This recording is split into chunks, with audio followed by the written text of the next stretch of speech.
पर एनडीटीवी की exclusive report एक और सामने आई है। सीबीआई ने आरोपी संजय रॉय जो है उसकी साइकोलॉजिकल ऑटोप्सी की है। यहाँ पर संजय रॉय से उसकी निजी जिंदगी को लेकर कई अहम सवाल पूछे गए हैं।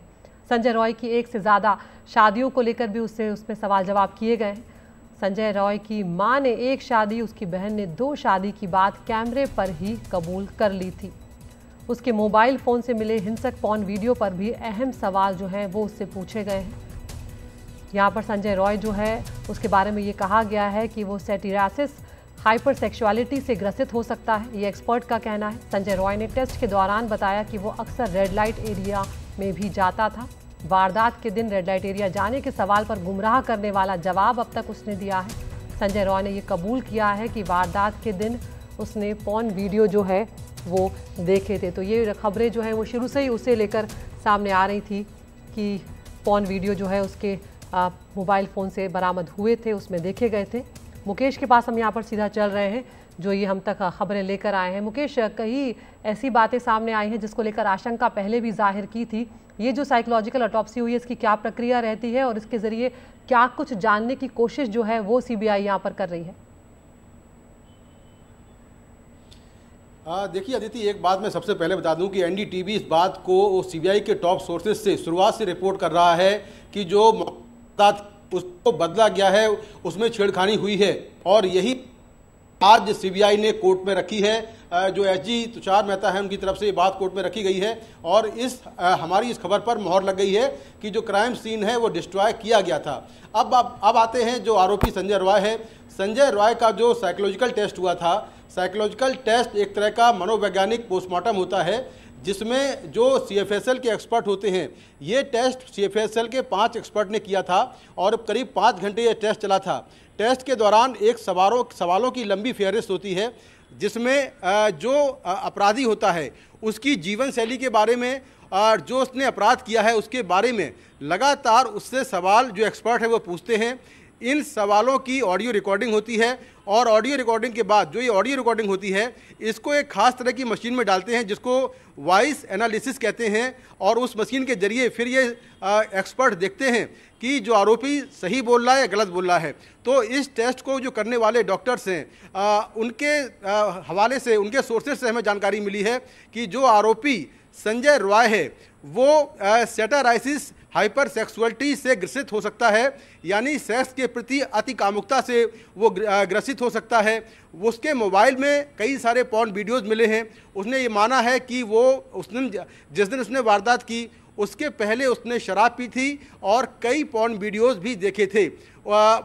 उसके मुताबिक वारदात के पहले वो कोलकाता में रेड लाइट एरिया गया था। ये एरिया जहाँ पर आरजी कर हॉस्पिटल है उसके पास में ही ये एरिया है जहाँ पर वो वहाँ पर गया था और वहाँ से लौटने के बाद उसने, जब वहाँ पर बात नहीं बनी तो वहाँ से लौटने के बाद उसने इस पूरी घटना को अंजाम दिया। ये भी बात सामने आई है कि उसने 4 शादियाँ की हुई थी और उसकी सभी पत्नियाँ उसको छोड़कर जो है वो चली गई हैं। तो साइकोलॉजिकल टेस्ट के बाद जिस तरह से उसमें नतीजे आए हैं उसमें कुछ ऐसे बयान भी हैं जो कि विरोधाभासी हैं। उस टेस्ट के बाद सीबीआई चाहती है कि अब आरोपी का लाई डिटेक्टर टेस्ट हो जिससे कि इस मामले को और दिशा मिले, इस मामले में कुछ और लीड मिले। इसीलिए जो आरोपी है उसका जो पॉलीग्राफी टेस्ट है वो भी सीबीआई करवाने वाली है और उसके लिए बहुत जल्दी ही सीबीआई आरोपी को जो डिस्ट्रिक्ट कोर्ट है, ट्रायल कोर्ट है, वहाँ पर पेश करेगी और वहाँ पर जो कोर्ट है वो आरोपी से पूछेगा कि क्या वो तैयार है पॉलीग्राफी टेस्ट के लिए। अगर वो तैयार होता है तो फिर उसका पॉलीग्राफी टेस्ट भी होगा। तो सीबीआई ने एक तरफ अपनी रिपोर्ट सुप्रीम कोर्ट में सौंप दी है, वहीं जो कोलकाता में जहां पर मैं हूं यहाँ पर ग्राउंड पर जो सीबीआई के अधिकारी हैं, जो तेज तर्रार अफसर हैं सीबीआई के, वो लगातार इस मामले की जांच कर रहे हैं। और जो संदीप घोष जो कि आरजी कर मेडिकल कॉलेज का पूर्व प्रिंसिपल है, उससे आज 7वें दिन भी पूछताछ चल रही है।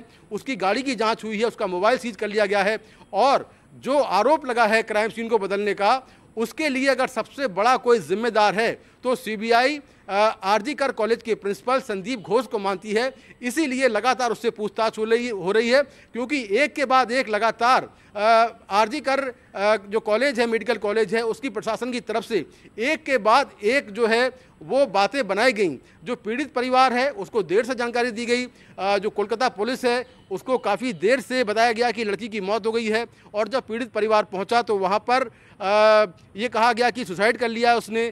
फिर जो है वीडियोग्राफी क्राइम सीन की नहीं हुई, जबकि अगर कोई भी डॉक्टर हो, अगर वो किसी का शव देखता है तो प्रथम दृष्टिया वो शव देखकर एक उसको अंदाज़ा होता है कि लड़की की हत्या हुई है या फिर ये आत्महत्या मामला है। जब उसके गले पर 2-2 निशान थे, उसके 14 से ज़्यादा चोटें थी शरीर पर, उसके बाद भी ये कहा गया कि उसने आत्महत्या कर ली है। तो ये काफ़ी गंभीर सवाल हैं जिसको लेकर सीबीआई लगातार जांच कर रही है और ये जांच करने की कोशिश कर रही है कि क्या इस घटना में कॉलेज प्रशासन के लोग शामिल हैं या फिर वो इस मामले को दबाने में और सबूतों को नष्ट करने में शामिल हैं, और अगर ऐसा किया गया है तो ऐसा क्यों किया गया, ये जानकारी लगातार ली जा रही है। और ये भी हो सकता है कि बहुत जल्दी इस मामले में जो संदीप घोष, जो कि आरजी कर मेडिकल कॉलेज के पूर्व प्रिंसिपल हैं, उन्हें गिरफ्तार कर लिया जाए, क्योंकि अब सुप्रीम कोर्ट ने भी ये कहा है कि आखिर उसके खिलाफ कार्रवाई क्यों नहीं हुई, आखिर ये सबूतों से छेड़खानी, जो क्राइम सीन को बदला गया, जो वीडियोग्राफी का मामला है,